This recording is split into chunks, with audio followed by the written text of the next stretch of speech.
안녕하세요. 저는 서울에 살고 있는 34살 남성입니다. 자랑은 아니지만 아버지는 A 유통업 대표시고 어머니는 작은 미술관을 운영 중이신데요. 집은 소위 말하는 금수저 집안입니다. 저는 워낙 남들에게 제 이야기를 하거나 집안 내색하는 것을 워낙 싫어해요.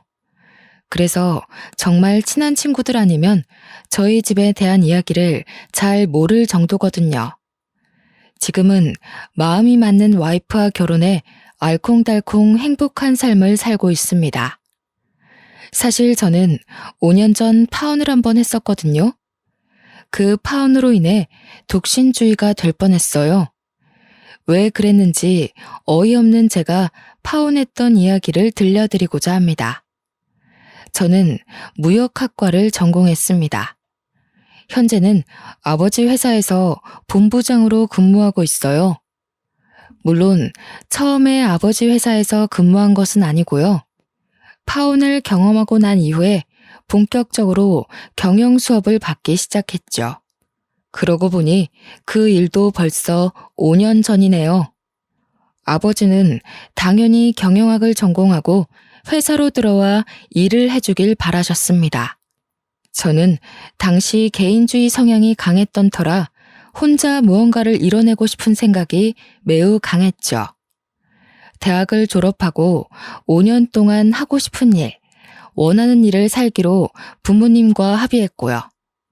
대신 5년 뒤에는 아버지의 회사에서 경영 수업을 받을 것을 약속했습니다. 아버지도 세상 돌아가는 물정을 알아야 한다고 알아서 잘 살아보라고 하셨죠. 남자 나이가 대학 다니며 군대 다녀오고 졸업하고 취업하면 금방 20대 후반이잖아요. 그렇지 않아도 주변 친구들이 하나둘씩 결혼을 하더라고요. 처음에는 제 인생은 제가 개척하며 살아가야 하는 거라고 응원해 주셨던 부모님이 친척들이 하도 결혼 이야기를 하니 속이 상하셨는지 말을 조금 바꾸시더라고요. 결혼해서 안정감도 찾고 경영 수업을 받는 게 어떠냐셨죠. 자신들도 손주 재롱 보며 지내고 싶으시다고요. 그때까지만 해도 저는 완강하게 약속은 약속이라며 단돌이 쳤지만요. 그렇게 제 신분을 숨긴 채 스스로 구직 활동을 했어요. 생각보다 취업하는 것이 만만치 않더라고요. 저를 알고 있는 몇몇의 친구들이 아버지 회사에서 편하게 일하면 되지 왜 굳이 사서 고생하느냐며 배부른 소리를 가끔 하더라고요.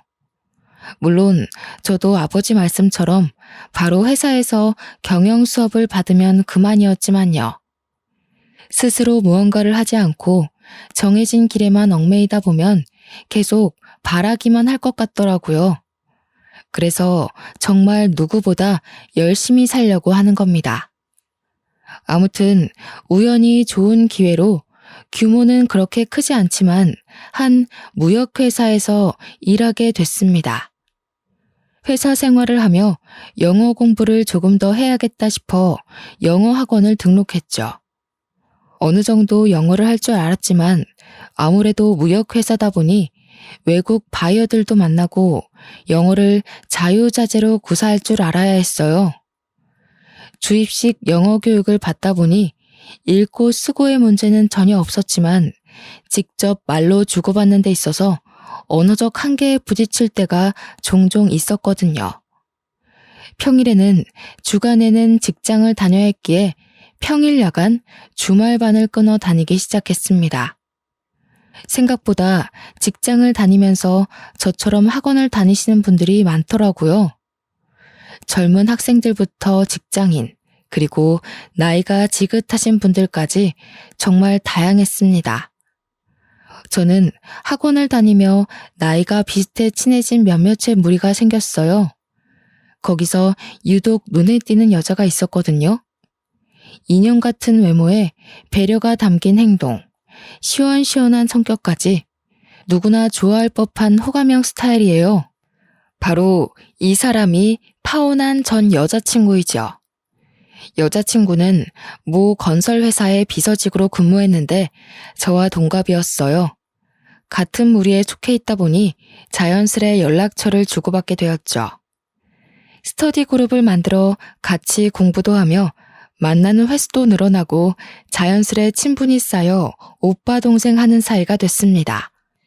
제가 생일이 2달 빠르다는 이유로 굳이 오빠라고 하겠더군요.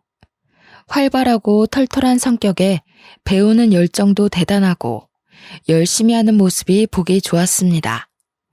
학원에서 때로는 밖에서 맥주 한잔하며 어느새 호감이 쌓였어요. 크리스마스를 앞두고 기분을 내기 위해 고급진 레스토랑에서 식사를 하며 마음을 고백하게 되었고 우리는 그렇게 연인 사이가 되었죠. 잘 어울리는 한 쌍이라며 주변 사람들의 진심 어린 축하를 받았습니다. 그렇게 1년 정도의 연애 기간 후 저희는 곧 30을 앞둔 시점이었습니다. 나이도 나이인지라 30 되기 전에 결혼해서 안정감을 되찾자는 말을 했죠. 저도 여자친구를 만나면서 어느 정도 결혼을 생각했었거든요. 그래서 진지하게 저희 집 얘기를 했습니다. 선영아, 거부감 들까봐 내가 말은 잘 안 했지만 사실 우리 집 A 유통이라는 회사를 운영하고 있어. 대표는 우리 아버지고. 뭐? 내가 아는 그 유통회사 말하는 거야? 자기는 그 엄청난 사실을 왜 이제 와서 얘기하는 거야? 원래 내가 우리 집 이야기하는 걸 별로 안 좋아해. 남들이 바라보는 편견 아닌 그 시선이 너무 싫었거든. 우리 집도 남들과 다를 바 없는데 금수저니 뭐니 하면서 벽을 쌓는 게 싫었어. 조금 놀랍긴 하다. 아버지가 A 유통업체 대표라니. 나 자기가 생각하는 그런 사람들처럼 속물 아니야.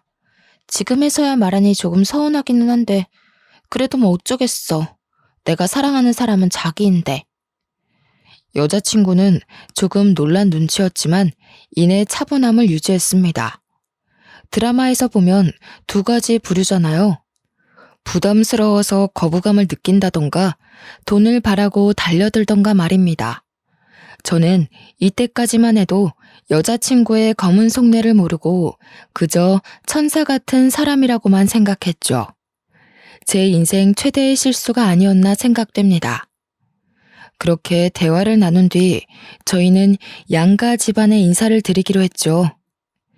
일주일 정도 뒤 여자친구 집에 인사를 가게 됐어요. 어른을 만나 뵙는, 그것도 예비 장인 장모를 만나 뵙는 자리라 잔뜩 긴장했죠. 멋있고 듬직한 모습을 보여드리고 싶은 마음에 평소에는 잘 입지 않던 한정판 슈트까지 차려입었습니다. 100만 원 가까이 하는 고급 와인 세트를 사들고 방문했어요. 번지르르한 모습에 여자친구는 왜 이렇게 멋있냐며 칭찬을 아끼지 않았죠. 여자친구의 집은 평범한 집이었습니다. 공무원으로 근무하시는 예비 장인어른은 내년에 정년퇴직 예정이셨고요. 예비 장모님은 집안 살림을 하는 평범한 가정주부셨거든요. 여자친구에게는 나이 차이가 제법 나는 고등학교 2학년짜리 남동생도 있었습니다. 학업 스트레스로 인해 말이 없는 것인지 원래 조용한 탓인지는 모르겠지만 예비 처남과는 별다른 대화를 나누지는 못했어요. 처음 찾아뵙는 거라 긴장한 탓에 실수할까 온 신경이 곤두섰죠. 밥을 먹는데 예비 장모님께서 지나친 거 아닌가 싶을 정도로 꼬치꼬치 캐묻기 시작하셨어요. 모아둔 돈은 얼마나 있나? 부모님은 뭐 하시는 분들이고 결혼 자금으로 부모님이 얼마나 보태주신다던. 집은 직장 근처로 잡아야 하고 나중에 애 태어날 거 생각해서 미리 큰 집으로 받은 건가? 네, 어머님.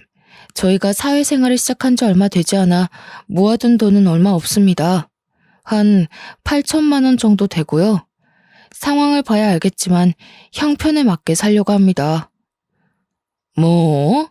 8천? 그러면 자네 부모님은 결혼 자금으로 얼마나 보태주신다는 그런 말씀이 없으셨나 봐. 아참, 내가 너무 무례했지? 하나밖에 없는 딸 시집 보내는데 노파심에 그만. 자네가 이해하게. 저는 초면에 조금 무례한 질문이 아닌가 싶었습니다. 결혼을 위한 절차이고 딸을 시집 보내는 입장인데 궁금한 게 많겠지 하며 스스로를 다독이면서 겨우 마음을 가라앉히고 조분조분 말씀드렸죠. 전부는 아니지만 작은 유통업체를 운영하고 계신다. 어디 산다고 정도만 얘기했죠. 아마 여자친구가 나중에 이야기하지 않았을까 싶어요. 어쨌든 기분은 조금 언짢았지만 좋게 자리가 마무리됐습니다. 앞으로 잘해보자며 예비 장인어른과 악수를 나누고 집으로 돌아왔죠. 이후 저희 집에 인사를 드리러 갈 차례가 되자 여자친구도 잔뜩 긴장하더군요. 이옷저옷 입어보며 한참을 헤매기도 했고요. 아이고, 이놈이 언제 정신을 차리나 했더만 이미 차렸구만. 아가씨, 오늘아 힘들진 않았어요? 아차차, 내 정신 좀 봐. 일단 손님이 왔으니 식사 대접부터 해야지. 기태 아직 저녁 안 먹었지? 김집사, 식사 준비한 거 내주게. 어서 들어와요. 부모님은 결혼할 여자를 데려왔냐며 드디어 정신을 차렸다고 좋아하셨습니다. 여자친구는 저희 집에 들어서자마자 입을 다물지를 못하더라고요. 자랑은 아니지만 아침 드라마에 나올 법한 2층짜리 집이었거든요. 부모님은 여자친구가 부담스러워할까봐 말을 아끼셨습니다.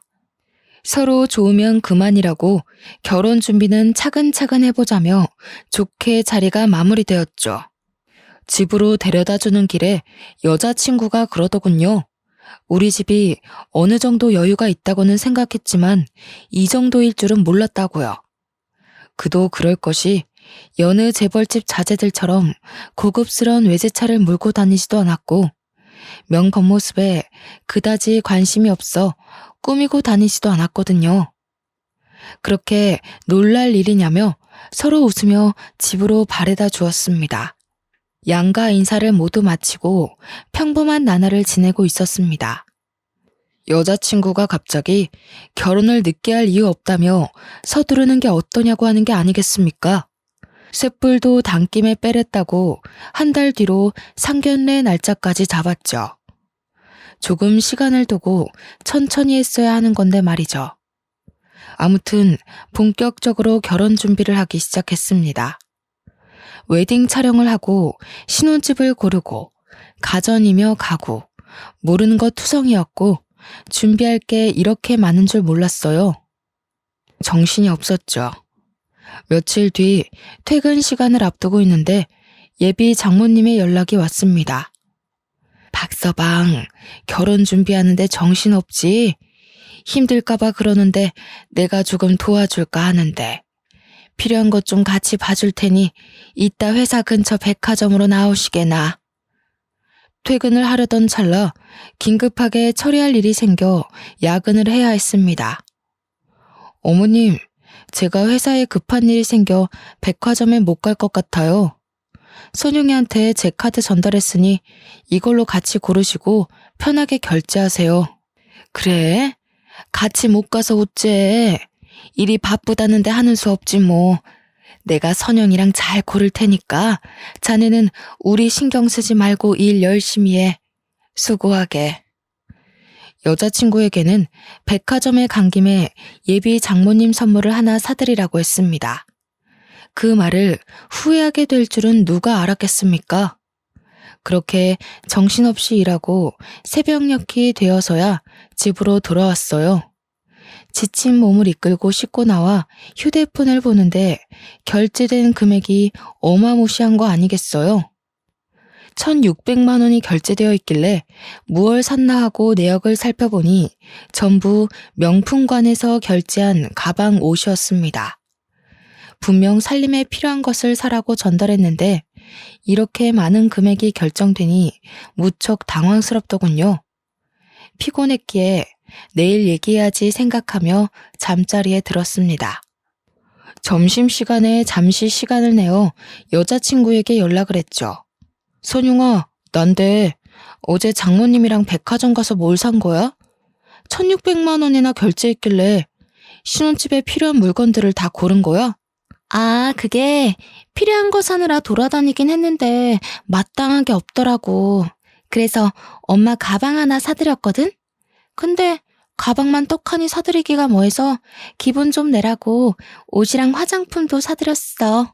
그래도 그렇게 큰 금액이었으면 나한테 미리 언급이라도 해야지. 아무리 내가 선물을 해드리라고 했어도 한두 푼도 아니고 좀 당황스럽네. 정작 필요한 건 사지도 않았잖아.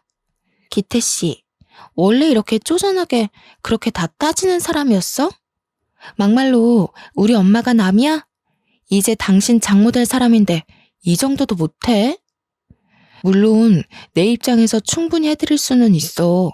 하지만 결혼 전부터 너무 퍼나르는 느낌이야. 아직 우리 결혼한 것도 아니고 이건 좀 심하잖아. 나중에 결혼해서도 이런 식이면 좀 곤란하지. 확실히 짚고 넘어가야 하잖아. 무슨 말을 그렇게 해. 그럼 결혼해서도 이렇게 하나씩 딴지 걸 거야? 자기가 이런 사람인 줄 몰랐네.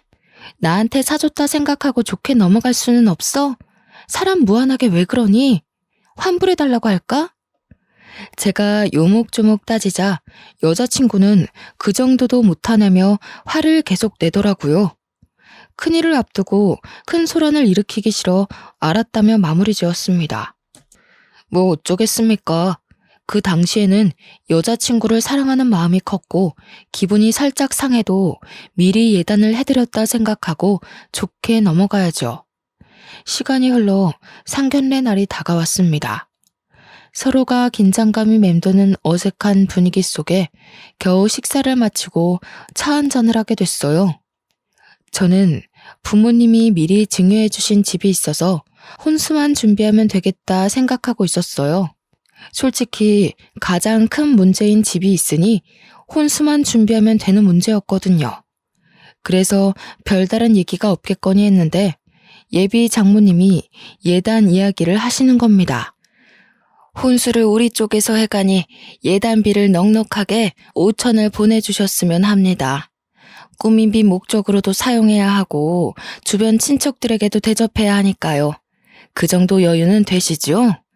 저는 사전에 들은 이야기가 없었기에 여자친구를 쳐다봤습니다. 의도적으로 제 시선을 피하는 게 아니겠어요? 무슨 상황인지 그저 당황스러워 예비 장모님이 하는 말씀을 듣고 있었는데 가관이었습니다. 제가 다 기분이 나쁘더군요. 하나밖에 없는 귀한 딸 시집 보내는데 그 정도는 각오하셨어야지요. 회사 다니지 외모 안 빠지지 이렇게 훌륭한 며느리가 어딨나요? 사돈, 좋은 게 좋은 거라고 우리도 참한 며느리 얻게 돼서 정말 기분이 좋군요. 이번 주 내로 예단비는 넉넉히 챙겨 보내드릴 테니 걱정 마시죠. 그리고 신혼집은 공동 명의로 해주셨음 합니다. 그 전에 혼인신고부터 먼저 하고요.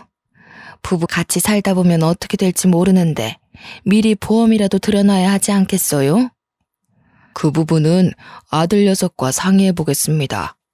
섣불리 알겠다고 말씀드리지는 못할 것 같네요. 아무튼 예단비는 섭섭지 않게 보내드릴 테니 이해 부탁드려요, 사부인.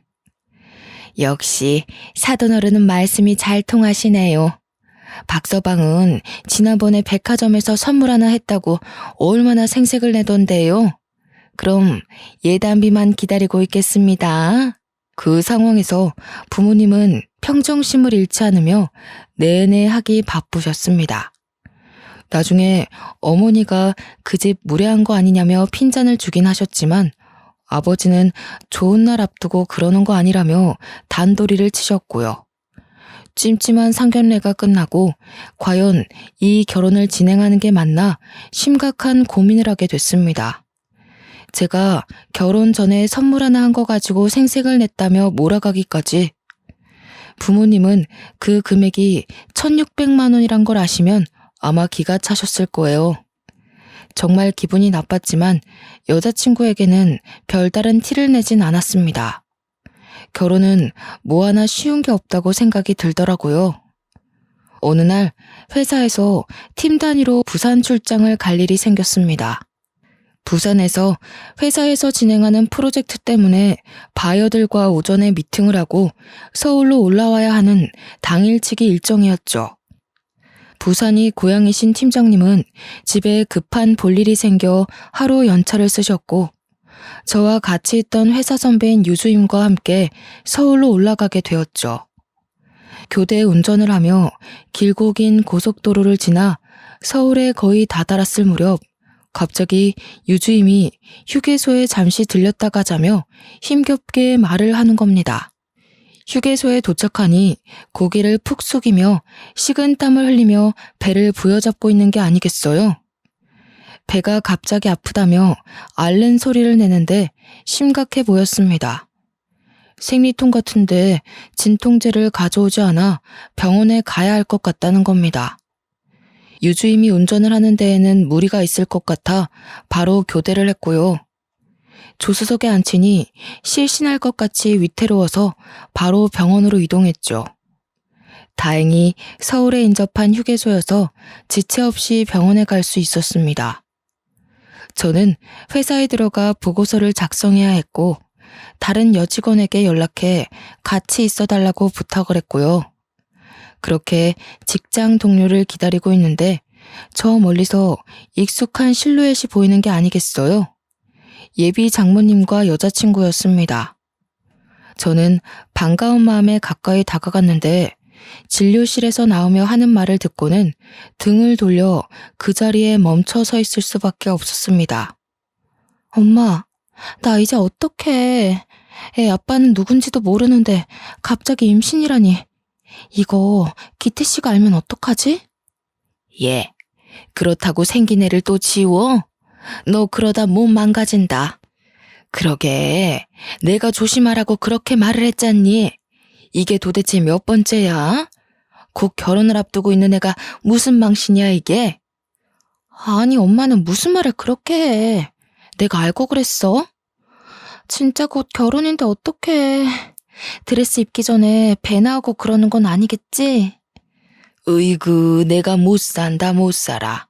그러지 말고 이 애미가 다 생각이 있어. 그러니 내 말대로 한번 해보자. 막말로 결혼 앞두고 애 생겼다고 해도 되잖아. 요즘 혼전 임신 그게 대수니? 아직 초기라고 하니까 시기야 잘 둘러대면 되는 거고. 알고 보니 여자친구는 임신 5주 차였고 둘이 대화를 나누며 아빠도 모르는 아이를 제 아이로 둔갑시킬 계획을 했던 겁니다. 몇 주 차이 나는 거 충분히 그럴 수 있다며 계획을 잘 짜보던 그들의 말이 귀에 계속 맴돌았습니다. 정신을 차리고 회사에 들어가서 일을 하는데도 미친 듯이 생각나더군요. 안 하던 실수도 하고 동료가 정신 좀 차리고 일하자고 말할 정도였습니다. 제가 만약에 산부인과에서 그들을 마주치지 않았으면 이 사실을 몰랐더라면 아마 전 평생 그 아이를 위해 헌신해야 했을 거 아닙니까? 저는 너무나 화가 났고 일에 도저히 집중을 할 수가 없었어요. 예비장모가 이게 대체 몇 번째냐고 말하는 걸 똑똑히 들어서 여자친구에 대해 제대로 조사를 해봐야겠다고 생각했습니다. 며칠 뒤 저는 일부러 여자친구에게 결혼기념으로 삼아서 여행을 가자고 했습니다. 기태 씨, 나 요즘 컨디션이 안 좋은데 다음에 가면 안 될까? 그리고 곧 결혼하면 신혼여행도 갈 텐데 갑자기 무슨 여행이래? 결혼 전에 마지막으로 싱글로서 가는 여행이라 생각해. 지금 아니면 언제 가봐? 곧 결혼 준비로 바쁠 테니까 지금 미리 다녀오자. 신혼여행은 신혼여행이고, 응? 그렇게 여자친구를 어렵사리 설득하고 여행 계획을 짰습니다. 계획이라고 할 것도 없는데 맛있는 음식 먹고 편히 자고 오고 그럴 생각이었죠. 물론 여행을 가 여자친구가 잠들면 몰래 휴대폰을 보고 증거 수집을 하리라 생각했고요. 가평으로 펜션 숙소를 예약하고 아무렇지 않게 좋은 풍경을 보고 맛있는 것도 먹으며 일부러 피곤한 하루를 보냈습니다. 아니나 다를까 여자친구는 피곤하다며 일찍 잠자리에 들었죠. 저는 그 틈으로 여자친구의 휴대폰을 살펴보았죠. 여자친구는 휴대폰을 평소에 잠그지 않는 버릇이 있어 증거 수집은 의외로 쉽더군요. 하지만 여자친구의 휴대폰을 살펴보는 내내 치가 떨렸습니다. 당장이라도 깨워 뺨을 한 대 갈겨주고 싶은 심정이었어요. 저와 여행을 온 와중에도 다른 남자와 메시지를 주고받은 게 아니겠어요? 휴대폰 갤러리에는 만나던 남자들로 추정되는 사람들의 사진과 녹음 파일 몇 개, 동영상들이 저장되어 있었습니다. 그리고 예비 장모님과 친구들에게 나눴던 대화 내용이 아주 고스란히 담겨 있었습니다. 수지야, 간만에 돈 많은 사람 잡은 것 같아. 이번에 꼭 결혼에 성공하려고. 선영아, 이번에는 실수하지 말고 잘해. 우리 선영이 결혼하면 사모님 소리 들으면서 살 수 있겠네? 나 잊으면 안 된다.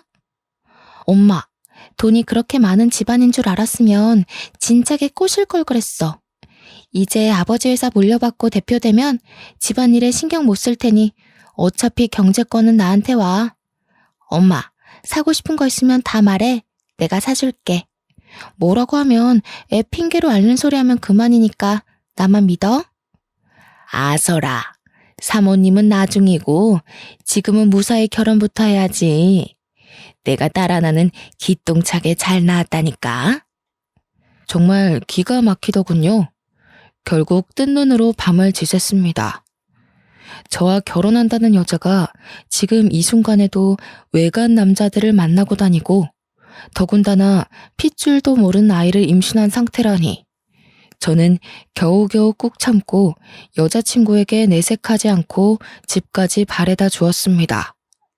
가다가 콱 쥐어박을까도 생각했지만 그러기엔 제 자신이 이렇게까지 멍청했나 싶을 정도로 화가 나더군요. 어렵사리 얻은 증거들을 따로 컴퓨터에 저장을 해두었습니다. 부모님께 이 결혼은 없던 걸로 해야 할 것 같다며 조심스레 말씀을 드렸고요. 왜 그러냐고 물으시는 부모님의 말에 자세한 이야기는 하지 않았습니다. 사실을 알게 되면 노발대발하시고 목에 핏대를 잔뜩 세워 흥분에 겨운 소리로 호통치실 게 뻔했습니다. 호통뿐이겠습니까? 아마 이 세상에서 여자친구의 존재를 지워버리고도 남을 뿐이셨죠. 같은 날 저녁 파혼을 통보하기 위해 퇴근 후 회사 앞에서 여자친구를 기다렸습니다. 퇴근길에 저를 발견한 여자친구는 조금 놀란 눈치였거든요. 저는 집에 데려다 준다며 차에서 할 말이 있다고 했죠. 여자친구를 차에 태운 뒤 그대로 집에 데려다 주며 파혼을 통보했습니다. 이 결혼은 없던 거라고. 집에 다 왔어. 내려. 우리 결혼 없던 일로 하자고 말씀드리고 말하기 어려우면 내가 연락드릴게. 기태씨, 갑자기 왜 이래? 파혼이라니. 결혼이 애들 장난이야? 가만히 있다가 뜬금없이 무슨 말이냐고. 제정신이야? 나 지극히 정상이고 제정신이야. 장난치는 건 오히려 너 같은데? 내가 언제까지 모르고 있을 거라 생각했어? 뱃속에 있는 그 아이 빌미로 우리 집 어떻게 해보려고 아주 철저하게 계획했던데. 아니야? 뭐? 당신이 그걸 어떻게 알았어? 설마 기태씨, 나 미행한 거야? 내가 못 믿어서 미행한 거냐고. 내가 알고 있는 이 사실 어른들께 말씀드릴까? 나 지금 최대한 참고 있는 거야. 조용히 파혼하지 않으면 나도 가만히 있지 않을 거고. 선택해. 얌전히 파혼할지 말지. 기태씨, 내가 잘못했어. 이 아이 당장 내가 가서 수술할게. 그럼 돼? 나 기태씨 없으면 못 살잖아. 파혼만은 안 돼. 제발 아이를 봐서라도 용서해줘. 여자친구가 차에서 내리지 않고 버티며 파혼은 안 된다고 하자 저는 조수석에서 반 강제로 여자친구를 끌어내렸어요. 집 앞에서 생쇼를 하고 있으니 소란스러웠는지 예비 장인 장모가 밖으로 나오시더군요. 주민들도 싸움이 났나 하고 내다보고 있었고요. 선영이 너 이게 다 무슨 말이냐? 파오는 뭐고 아이는 또 무슨 말이야? 너 임신했니? 박서방 아이가 아닌 게야? 예비 장인은 아무것도 모르는 눈치셨습니다. 그저 어떻게 해야 할지 빠져나갈 궁리만 모색하는 예비 장모와 여자친구의 모습만 보였을 뿐이죠. 이렇게 된 이상 저는 숨길 이유가 없었습니다. 장인어른이 들으신 그대로입니다. 선영이가 품고 있는 아이, 제 아이 아닙니다. 저 선영이와 결혼 없던 걸로 하겠습니다. 그래, 나 임신했어. 자기 아이 아니야. 자기 나 사랑한다며 이 아이 우리 아이로 키우면 안 될까? 자기만 눈 감아주면 모든 상황이 정리되는데. 너 정말 무서운 여자구나. 고작 이러려고 나랑 결혼하자고 한 거였어? 와, 진짜 어이가 없어도 이렇게 없을 수가 있나. 그렇게 쉽게 아이를 지운다는 얘기를 하다니. 넌 뻔뻔하고 못된 살인자야. 너란 사람을 어떻게 믿니? 내가 다 잘못했어. 그렇다고 이 어린 생명을 지워? 난 어떻게 살라고. 그러니 기태 씨만 눈 감아주면 돼. 기태 씨 어떻게 안 될까? 나한테 증거 다 있어. 그날 산부인과에서 너랑 장모님 다 봤다고. 내가 눈 감아준다고 해결될 일이 아니야. 작정하고 나를 노린 주제에 무슨 할 말이 그렇게 많아? 빠져나갈 구멍이 없던 탓인지 여자친구는 눈물바람으로 이실직고하기 시작하더군요. 사실 자기가 만나던 남자와 술김에 하룻밤을 잤는데 덜컥 아이가 생겼다고. 그런데 그 남자 마땅한 직업도 없이 술 마시고 놀러 다니며 방탕한 생활을 한다면서 말입니다. 그래서 자기도 홧김에 좋은 남자 물어 성공해야겠다는 못된 생각을 품었다는 웃기는 소리를 하대요. 돈이 많은 우리 집안을 보고 앞으로 걱정 없이 살 수 있겠다 생각이 들었다는 겁니다. 게다가 저에게 아이의 아빠가 되어주지 않겠냐며 아나무인의 말을 하는 게 아니겠어요. 정말 뻔뻔함의 극치였습니다. 무슨 생각으로 저렇게 염치까지 없는지 의구심도 들더라고요. 머릿속을 들여다보고 싶었습니다. 이 결혼은 무효라며 모든 것을 제자리로 돌려놓겠다고 엄포를 놓았습니다. 예비 장인어른은 저에게 미안하다며 일단 집으로 돌아가고 따로 이야기하자고 하셨습니다. 끌려 들어가다시피 하는 여자친구를 뒤로 저는 제 갈 길을 가려 했죠. 아직도 사태 파악이 안 된 여자친구는 악다구니를 쓰며 아니라고 소리를 치더라고요. 덕분에 이웃집 사람들도 무슨 일인가 하고 나와 저희를 쳐다보며 수군거리기 시작했습니다. 철창 속 원숭이가 이런 기분일까요? 순식간에 저희는 동네 구경거리가 됐죠. 저는 아랑곳하지 않고 파혼을 통보하고 집으로 돌아왔습니다. 마음에 잠도 제대로 못 자고 그저 맥주 한 캔을 마시며 멍하니 밤하늘을 바라볼 뿐이었죠. 다음날 회사에서 오전 업무를 끝낸 뒤 유주임이 지난번 일이 고맙다며 밥을 산다고 하는 겁니다. 병원에 같이 있던 동료와 셋이서 점심 식사를 끝낸 뒤 들어오는데 로비에서 누군가 제 이름을 부르며 다가오는 게 아니겠어요? 예상대로 예비 장모님이 절 찾아온 거였습니다. 무슨 일이냐고 말하던 찰나 고개가 옆으로 돌아가 버리는 게 아니겠어요? 바로 예비 장모가 저의 뺨을 후려친 겁니다. 하루도 안 지나서 바로 여자가 생겼네. 파혼하자던 이유가 이거였어. 우리 선영이는 지금 끙끙 앓아 누웠는데 자네는 버젓이 밥 먹고 하하호 거리고 있나? 무슨 말씀인지 하나도 못 알아듣겠네요. 도대체 남의 회사에 와서 왜 이러시는 겁니까? 여기가 안방도 아니고 마음대로 그렇게 들락날락 하는 곳인 줄 알아요? 뭐? 자네 말 다 했나? 그래, 이 여자 때문에 우리를 아주 개망신을 준 거구만. 내 딸아이 뱃속에 있는 아이는 어쩔 거야, 이 파렴치 않아. 너 같은 게 우리 선영이랑 결혼할 뻔했다니 정말 수치스럽기 짝이 없어. 그만하고 돌아가세요. 저 정말 많이 참고 있는 겁니다. 파혼으로 안 끝낼 거니까 당장 돌아가세요. 뭘 알고나 이러시는 겁니까? 선영이 뱃속에 있는 그 아이, 제 아이 아니고요. 저는 더 이상 이런 모욕 듣는 거 못 참습니다. 뭐? 네가 어쩔 건데? 내 딸 인생 조져놓고 이 불려우 같은 년, 네가 우리 사위 꼬셨구나. 우리 딸이 어디가 모자라서 이런 년한테 밀리는 건데? 헤어질 거면 돈이라도 주던가. 우리 선영이 혼자 아이를 어떻게 키우란 말인가? 정말 어이가 없었습니다. 예비 장모님이 회사로 찾아와 날 때린 것도 모자라 임신한 애인을 버린 인간 쓰레기로 만들려고 쇼를 하기 시작했습니다. 옆에 있던 유주임은 얼떨결에 임자 있는 남편을 꼬신 불륜녀가 돼버렸고요. 나오지도 않는 눈물바람으로 누구 때문에 이렇게 인생이 됐냐며 신세한탄까지 하는 모습에 정말 혀를 내두를 정도로 기가 차더군요. 유주임과 같이 있던 동료는 그저 멍하니 서 있을 뿐이었고요. 점심시간이 끝나갈 무렵이라 그런가 로비에는 많은 사람들이 있었죠. 창피한 건 둘째치고 이 상황 자체를 빨리 끝내야겠다고 생각했습니다. 결심이 서더군요. 저는 결국 파혼하고 조용히 덮으려 했는데 도저히 참을 수가 없는 상황이지라 아버지를 통해 변호사를 선임했습니다. 결국 그들을 사기죄와 폭행죄, 모욕죄로 고소했습니다. 합의는 없다며 강경하게 대응하자 여자친구와 예비장모는 날마다 집으로 출근 도장을 찍으며 빌더라고요.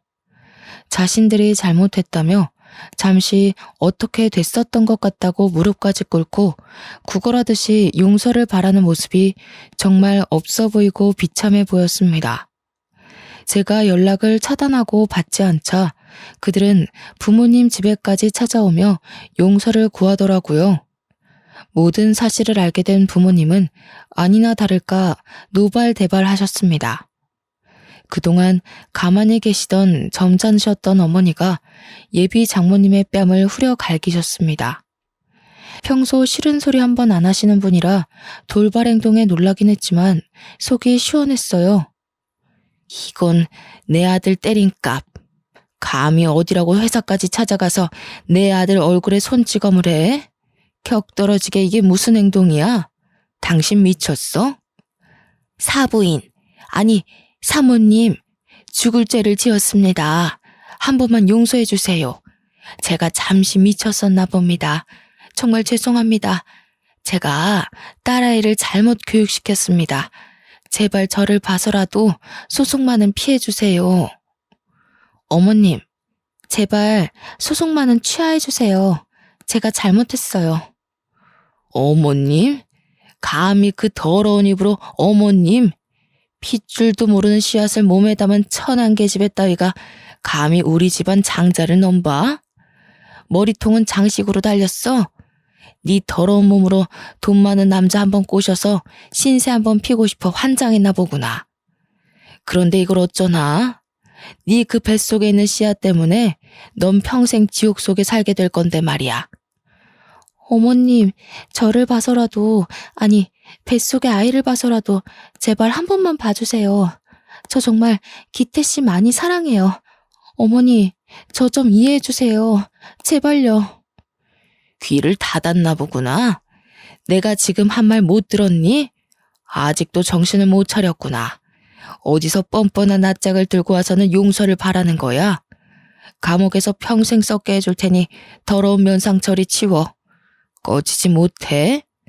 내가 가만히 지켜보기만 하니까 우리 집안이 그렇게 만만해 보이던?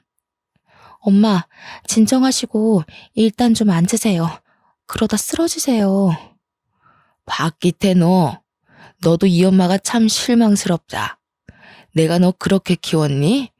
너 이러려고 경영수업 안 받고 밖으로 놔둔 거야? 너는 나중에 따로 이야기하자. 한집사, 당장 이것들 끌어내. 근본도 모르는 더러운 것들 우리 집에서 내치란 말이야. 사모님, 사부인, 그러지 말고 저희 말도 좀 들어보세요. 이거 안 놔? 내가 할 말이 있다잖아. 이럴 수는 없어. 이럴 수는. 여자친구와 예비 장모님은 경호원들에 의해 비참히 끌려나갔습니다. 며칠간 조용하다 싶더니 제 소송을 진행해준 변호사한테 연락이 오더군요. 잘 진행되고 있나 안부를 물으려는 찰나 상대방, 그러니까 여자친구가 나와 우리 엄마를 명예훼손과 폭행죄로 맞고소했다는 게 아니겠어요? 지금 당장 감옥에 가둬도 시원찮지만 조금 더 생각해보겠다고 말한 게 후회가 되더라고요. 형, 제가 다 미안해요.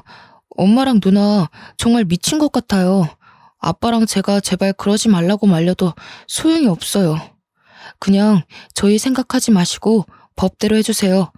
아버지도 그렇게 하길 바라세요. 엄마랑 누나는 벌을 받아야 정신을 차릴 것 같아요. 처남도 따로 연락 와서는 미안하다고 말하는데 제가 다 미안할 정도였습니다. 한참 공부해야 하는 나이에 이런 상황이나 겪게 하고 어른으로서 미안하더군요. 내노라 하는 로펌의 변호사를 둘이나 섭외하여 강경 대응을 하자 결국 그들은 더 이상의 여유가 없었는지 꼬리를 내렸습니다. 결국 정신적 피해 보상금 명목으로 2천만 원을 받기로 하고 소송을 취하했고요. 빨간 줄마저 그이면 자신은 정말 어떻게 살아가야 하냐며 통사정을 하더라고요. 모 건설회사 비서로 근무하던 여자친구는 회사의 소문이나 더 이상 생활을 하기 어려웠고 한참 돈이 들어갈 시기인 고등학생인 처남까지 더해 경제 상황은 말이 아니었던 겁니다. 더군다나 여자친구의 일로 내년에 정년퇴직을 앞두시던 예비 장인어른도 공직 생활을 마무리하시고 사직서를 내셨다고 합니다. 이후 주변 사람들을 통해 그 여자는 회사에서도 잘렸고 힘겹게 구직 활동을 하고 있다 전해 들었어요. 해당 업계에서는 여자친구에 대한 소문이 쫙 나버렸습니다. 그러니 취직이 힘들 수밖에요. 누가 그런 여자를 직원으로 쓰겠습니까? 여자친구네 회사는 반듯하고 정직한 이미지를 내세우는 회사였는데 당연히 불륜을 저지르고 못된 행동을 일삼은 여자친구를 곱게 볼 리 없었죠.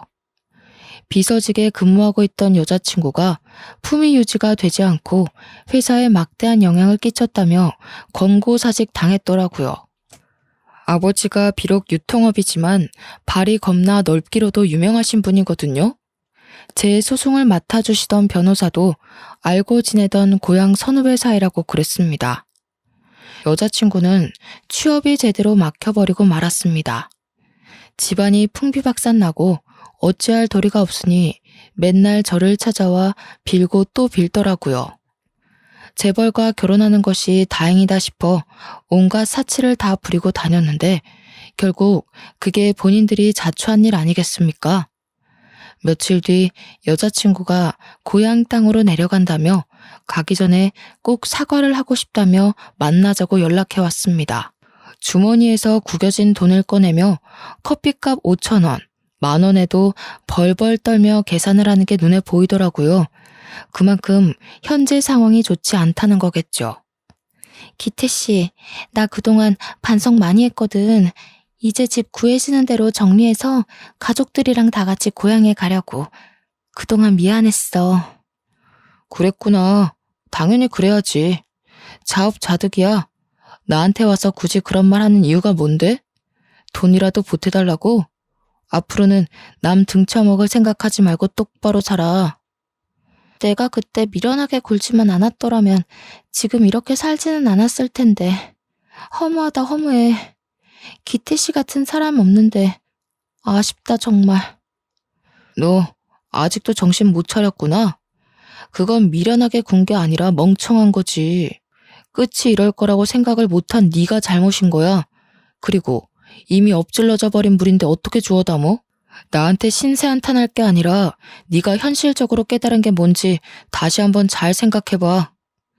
다행히 그들은 고향으로 내려갔고 그 뒤로 저를 찾아오거나 연락을 하는 일은 없었습니다. 그 미안했다는 예비 장인어른의 문자를 마지막으로 연락이 끊겼고요. 가끔 들려오는 소식으로는 예비 장인어른은 아파트 경비를 시작하셨고 예비 장모님은 예비 처남 뒷바라지 그리고 여자친구는 김치 공장에 취직해 일을 한다더라고요. 알아서 잘 살겠거니 이제는 저와 상관없는 사람들이라 기억에서 지우기 위해 노력했습니다. 그 사건 이후 저는 머리를 식히려 2달 동안 유럽 여행을 다녀왔습니다. 저는 여행을 다녀온 뒤 과거는 잊고 일에 몰두하고 싶었어요. 앞으로의 제 남은 인생이 얼마나 중요한지 깨달았거든요. 약속했던 기간은 남아 있었지만 더 이상은 의미 없는 것 같아 아버지께 말씀드렸죠. 아버지 회사로 입사해 본격적인 경영 수업을 받기 시작했습니다.